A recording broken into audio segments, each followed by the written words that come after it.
Bismillahirrahmanirrahim. Assalamualaikum warahmatullahi wabarakatuh. Kewajiban membaca basmalah di awal surat Al-Fatihah, dan basmalah ini merupakan ayat pertama dari surat Al-Fatihah. Sunnah untuk mengeraskan ketika di sholat jahar. Mungkin Anda jumpai itu ketika orang menjadi imam, kemudian seolah-olah jenengan tidak dengar, seolah-olah tidak dengar dari bacaan basmalah ini. Kalau Anda yang mungkin, kalau Anda yang bertempat tinggal di tempat tersebut, imamnya juga mungkin, Anda berhak bertanya sama imam. Bertanya apa? Ya bertanya tentang bacaan basmalah itu, imamnya membaca atau tidak. Kalau kita pada Syafi'i, hukumnya wajib membaca basmalah di dalam surat Al-Fatihah. Kalau imam ketika menjawab Al-Fatihah saya tidak baca basmalah, maka Anda tidak boleh jadi makmum. Kalau dia baca, jawab saya baca tapi pelan, nah Anda masih boleh, karena dia masih membaca pelan. Tapi kalau sudah mengatakan saya tidak baca, kalau Anda itu tidak boleh jadi makmumnya. Ya, bagaimana caranya? Tahu di masjid atau di imam. Karena di sini dikatakan ada banyak yang tidak ada di sini. Riwayatnya Sahih semua di sini. Jadi di sini dikatakan wajib untuk membaca al-musolli bagi orang yang sholat itu Bismillahirrahmanirrahim di awal Al-Fatihah. Dan di sini dijelaskan bahwa bacaan basmalah ini adalah ayat pertama dalam surat Al-Fatihah. Nah, di sini dikatakan hadisnya sahih semua. Jadi Sayyidina Abdullah salah satunya ya di sini. Ini yang diriwayatkan oleh Turuti, Imam Baghaqi dan lain-lainnya. Nah, di sini dia mengatakan bahwa kalau Rasulullah SAW berkata, baginda Nabi Muhammad SAW, ketika beliau baca Alhamdulillah, yang dimaksud Alhamdulillah ini adalah suratnya, bukan langsung dari Alhamdulillah. Alhamdulillah ini yang dimaksud adalah surat. Anda carilah ya, Alhamdulillahirabbil alamin selain Al-Fatihah, cuma ada di dalam surat Al-Fatihah. Dikatakan di sini Al-Fatihah atau Alhamdulillah ini merupakan umul Quran wa umul kitab wa sab'il mazani, dan Bismillahirrahmanirrahim merupakan ayat pertama dari surat Al-Fatihah. Ini sebutan dari Al-Fatihah. Di sini ada umul Quran, umul kitab wa sab'il mazani, atau 7 ayat yang diulang-ulang. Maksudnya diulang-ulang ketika sholat kan semua kita membaca Al-Fatihah. Di dalam semua sholat rakaat itu semua kan baca Al-Fatihah. Yang imam, yang makmum, yang munfarid. Nah, di sini semua kan baca surat Al-Fatihah. Membaca di sini. Saya akan mulai lagi baca, bukan batin ya, tapi baca. Bismillahirrahmanirrahim. Itu yang perlu dipahami di sini.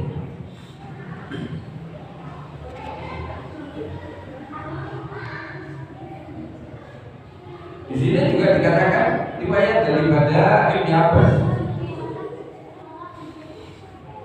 Dikatakan bahwa apa? Qiraatul Fatihah tsumma qala balaghat ataina kasab al-mazani adalah 7 ayat yang diulang-ulang, dan dia maksudnya surat Al-Fatihah, Fatihahul Kitab wa bismillahirrahmanirrahim, ayat pertama daripada 7 ayat tadi.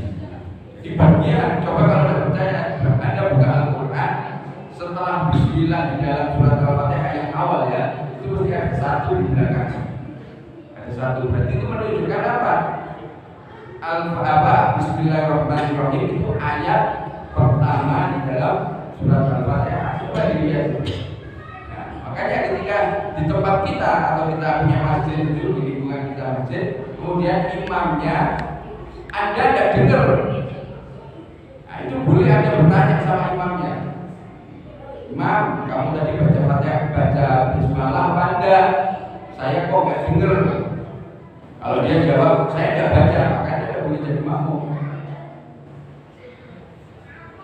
Kalau mengatakan saya baca tapi pelan, Anda masih boleh jadi makmum. Dan sejak awal tadi ini saya katakan sunnah untuk mengeraskan di dalam sholat yang jahar itu ya maghrib, isya, subuh. Maksudnya jahar ini di rakaat pertama dan rakaat kedua. Zuhur, asar ini gak jahar sir.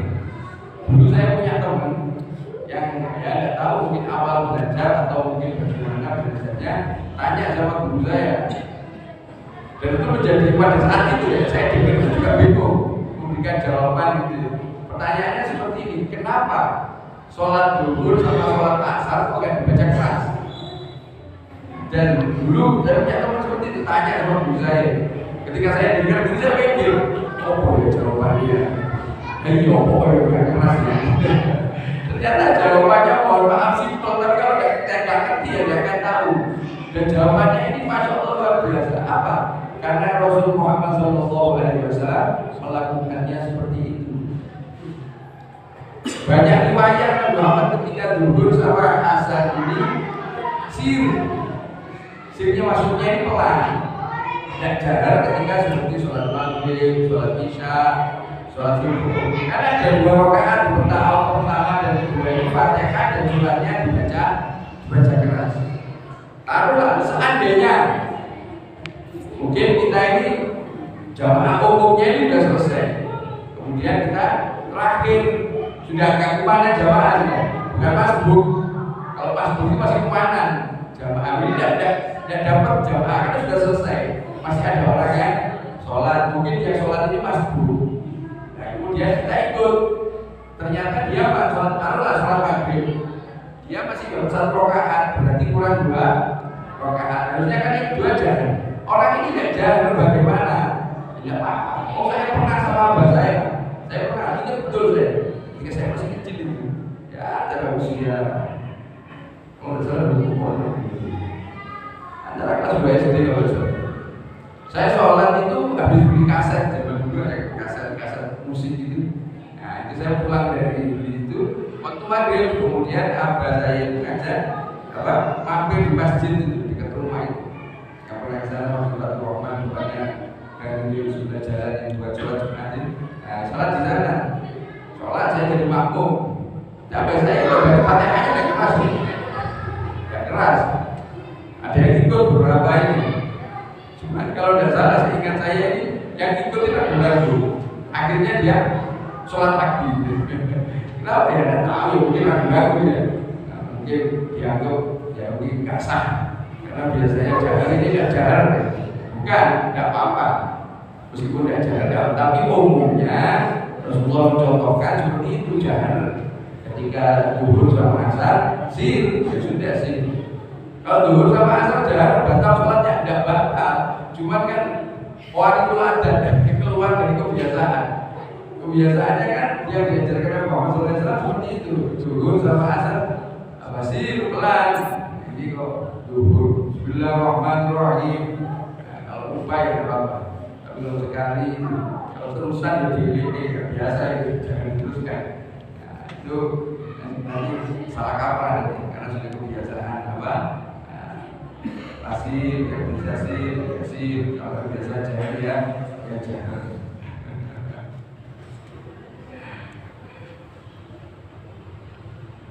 Nah ini dikatakan di sini dari riwayat Imam Bukhari ya. Jadi Sayyidina Anas beliau mengatakan baginda Nabi Agung Muhammad SAW ketika baca surat Fatihah itu dibaca mat satu-satu. Bismillahirrahmanirrahim. Alhamdulillahirabbil alamin. Ada yang riwayat seperti itu. Ya, dan saya lebih senang ini, lebih senang membaca satu ayat. Bagaimana kalau disambung? Tidak apa-apa, asal betul nyambungnya, sambungannya betul. Tapi kalau saya secara pribadi, saya sebenarnya baca satu ayat. Dan jadi juga diriwayatkan beliau kadang memanjangkan bacaan Bismillahirrahmanirrahim. Nah, maksudnya ini ketika dipisah, kalau digabung kan Bismillahirrahmanirrahim. Nah, seperti itu. Kalau digabung, kalau bisa kan Bismillahirrahmanirrahim. Nah, itu kalimat-kalimat yang biasa dibaca agak panjang.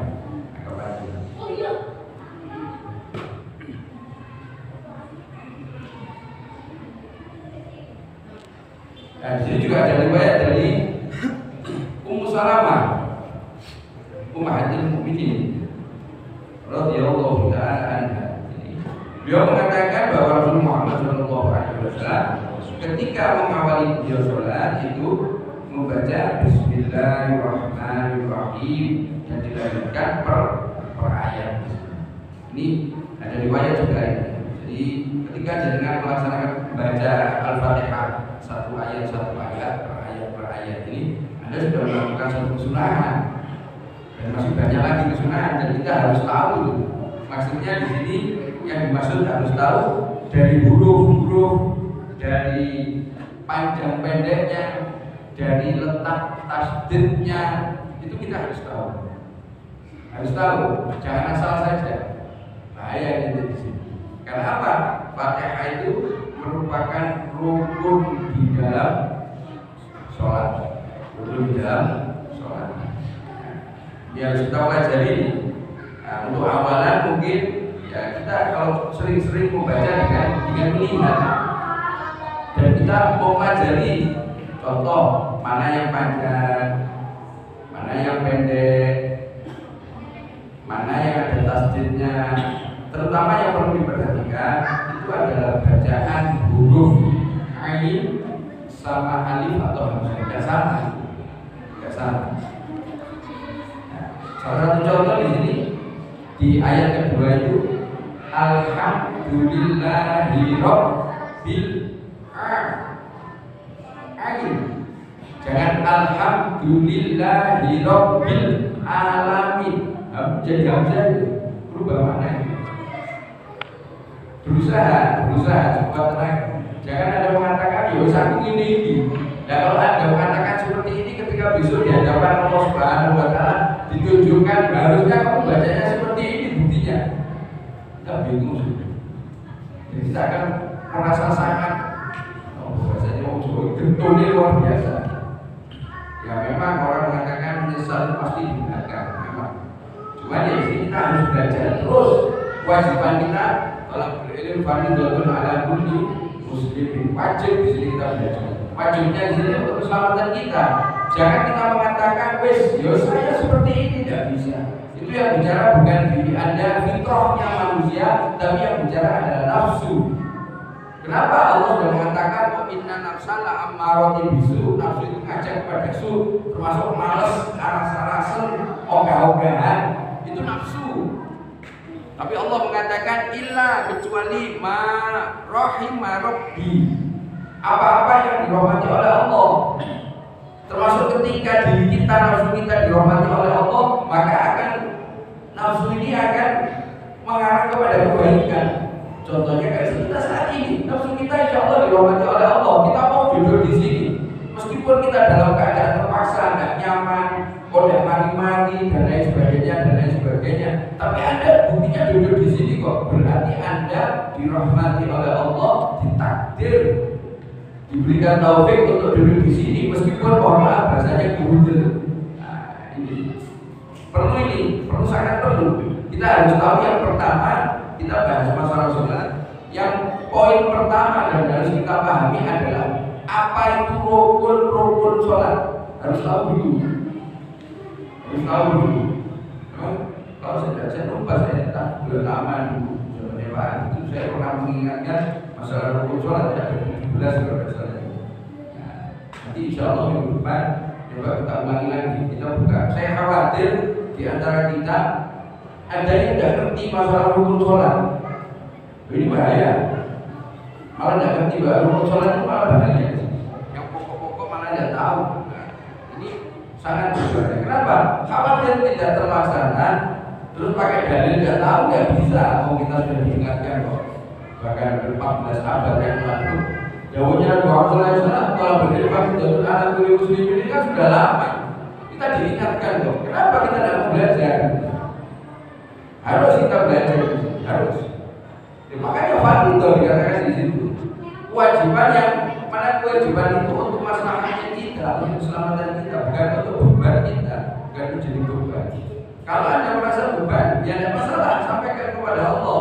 Anda ibadah beban, Anda melaksanakan kewajiban Anda beban, meninggalkan maksiat beban, sampaikan kepada Allah agar Allah memberikan pertolongan. Kita tidak bisa kok bergerak sendiri, tidak punya kiat, tidak punya strategi.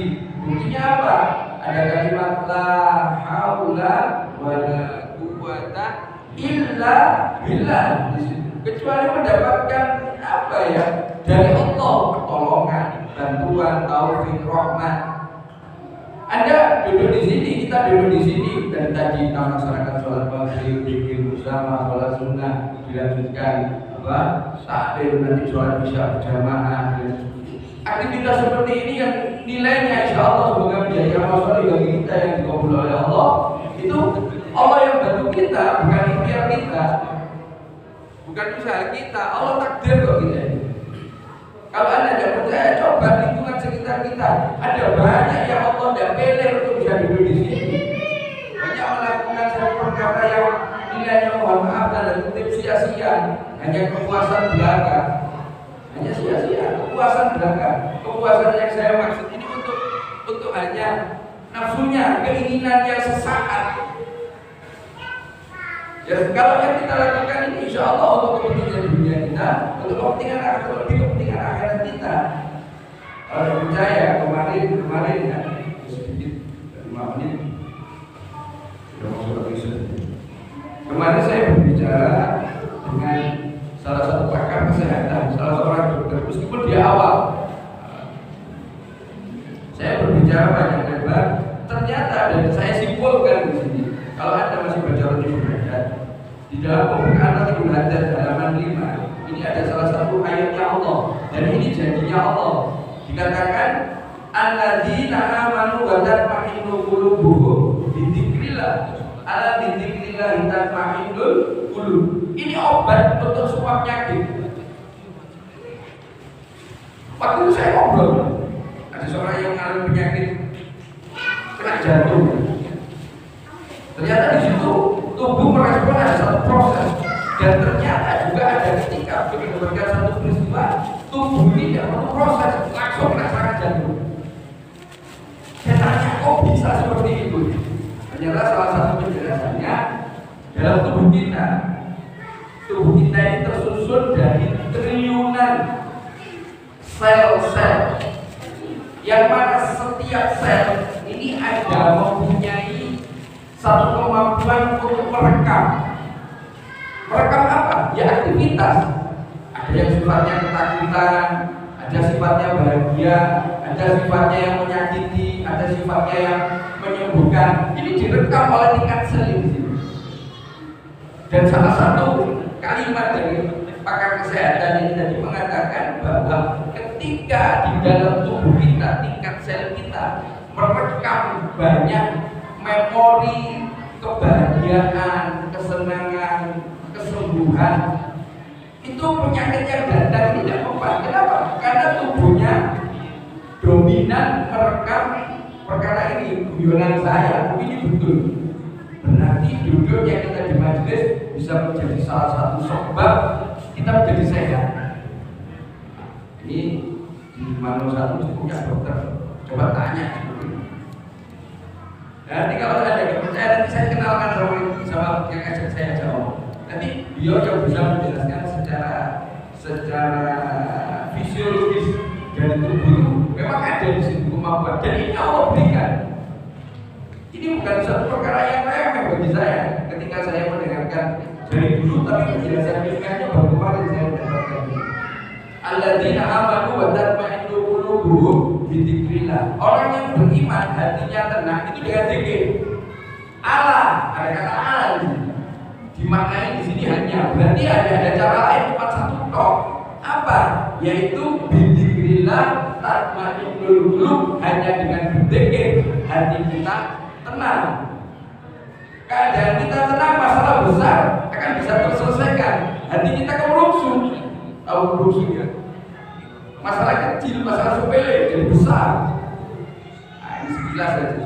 Waktunya sudah masuk bisa lebih kasih 5 menit, jadi saya minta atasnya. Insyaallah juga kita akan ketemu lagi, kita akan lanjutkan, termasuk kita akan mengulangi satu pokok bahasa yang teramat penting, yaitu mengenai masalah rukun sholat. Kita ulang sekilas saja. Yang bisa kita bahas satu-satu sekilas agar kita ingat. Harapan saya kita terus ini. Bismillahirrahmanirrahim.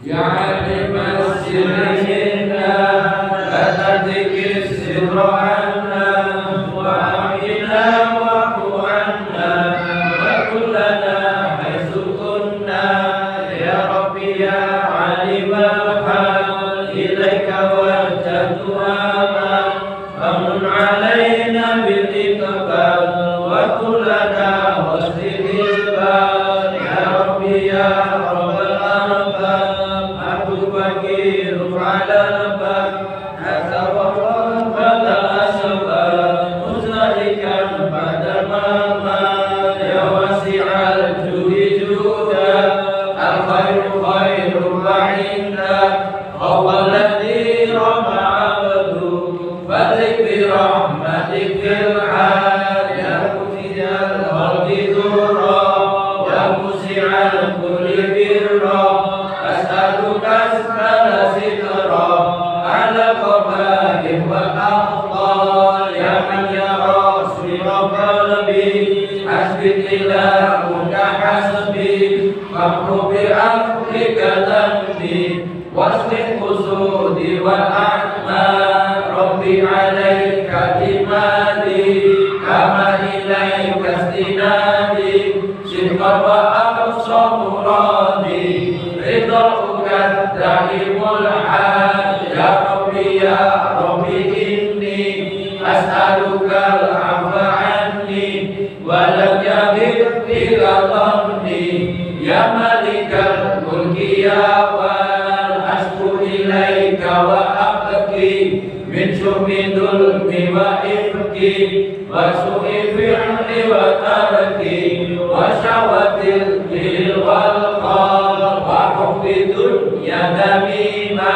min kulli khairin alima bihal balaya muqima wa hasbuha abad wa syughal ya wayhana silghawiya anis sabili sawiyah ashadu rawwish alayya wa qasduha wal mal ya Rabbi qad ghalabatni wa bil amani sabatni wa bil hududi kabatni wa qayadatni bil akhbar qad ista'antuka Rabbi ala mudawati qalbi wa halikun dari kalbi fandur ilal qamiyan jal ya Rabbi ya khairu kafi qul alaika awafi falaysa syahta maqafi alaika tafsir wa jamal ya Rabbi abdu bibabi ya sya'ali fa'adabi wa yatati lisawabi wa rahmati haqqan wa qad ataka bi udri wa bi kisari wa faqri فاجب بيسرك عسري بمن جودك والإفضال وامن عليه بالتوبة نزله من كل حوبة واشفه من شر أوبة لكل ما عنه قد حال فأنت مولى الموالي المنفرد بالكمال وبالعلا والتعالي على عن بالأمثال جود وفضل وبر جند وبطش وقهر يخشى وذكر وشكر لازم وحمد وإجلال يا ربي أنت نصيري فلقني كل خير واجعلنا مصيري واجب لإيمان آجال وصل في كل حالة على مزيد الضلالة من كلمته الغزالة محمد الهدي الدام والحمد لله شكرا على نعمه تترى نحمد سرا وجهرا وبالغدايا والأبصار يا أرحم الراحمين يا أرحم الراحمين يا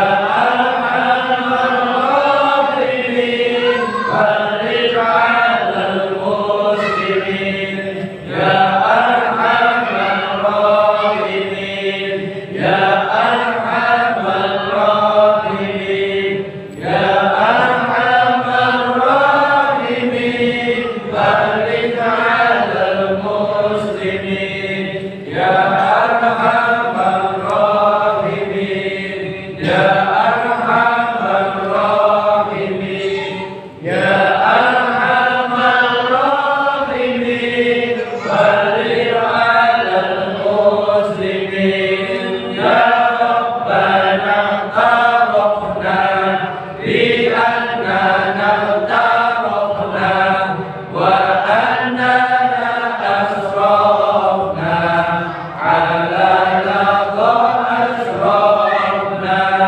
فتب علينا توبة تغسل لكل حوبة واستر لنا العورات وآمن الروعات واغفر لوالدينا ربي ومولودينا والآل والإخوان وسائر الخلان وكل ذي محبة أو جيران أو صحبة والمسلمين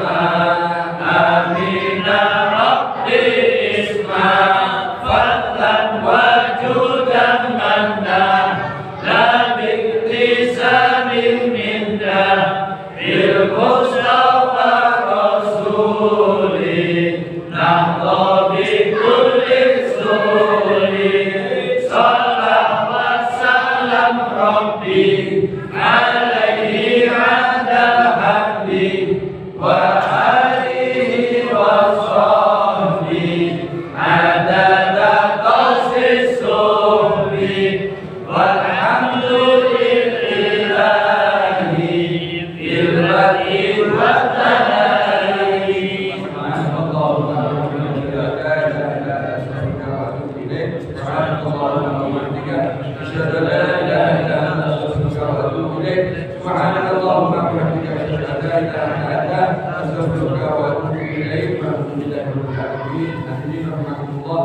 mengingatkan besok Ahad tanggal 22 Desember bertepatan dengan 20 Jumadil Akhir, hari lahirnya Sayyidatuna Fatimah Al-Batul binti Sayyidina Rasul.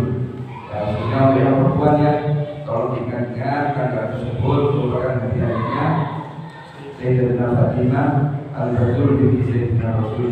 Minimal dengan unggah di story, ingatkan kepada saudari muslimah dengan khususnya minal muslimin wal muslimat bahwa hari itu adalah hari lahirnya Sayyidatuna Fatimah. Kalau yang lainnya organisasi dalamnya Anda adalah mengunggah dalam story bulan apa, ulang tahun apa, ini yang mendatangkan Anda manfaat dunia akhirat. Anda yang mau mengunggah Allah, wajiban saya mengingatkan.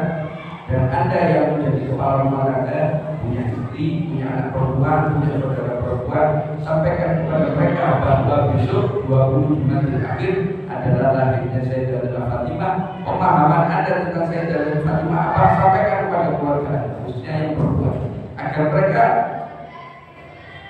mengerti, agar mereka tahu bahwa punya pimpinan besok di akhirat. Pimpinannya perempuan adalah Sayyidatuna Fatimah.